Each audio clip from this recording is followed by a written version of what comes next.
They persevered in their faith against tremendous odds, maybe more than anyone else in Scripture. These men stood alone and endured by applying what God told them to do, because He was the desire of their heart.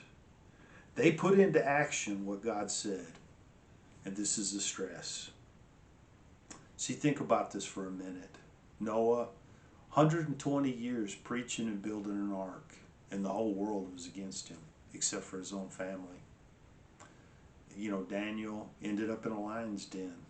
You know, they were up against the most ungodly situations you could fathom. Job, his 3 friends, his wife, everybody just saying, curse God and die, right? But they didn't do that. They persisted in their faith. They were proved to be righteous.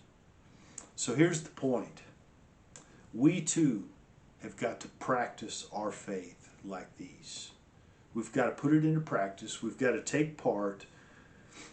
And it's got to be done personally, not passively. Not just because we're around some amazing people. That's not going to be enough, just like in Ezekiel here. See, because if we don't, the implication is we too will perish. Now this section ends with a surprising move. Something that has happened for the last couple of weeks. I haven't said much about it. But the text tells us that God is going to save some. But not in the sense we often think. Yeah, there's going to be a remnant, but they're not going to be the righteous. They're going to be the rotten. What? God's going to save some of these rotten people? Why?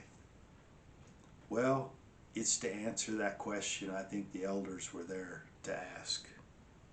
To show that He is just in His punishment of His people. He is just in what He's about to do in Jerusalem. In effect, God says to them, you're about to see for yourself why I struck this city down.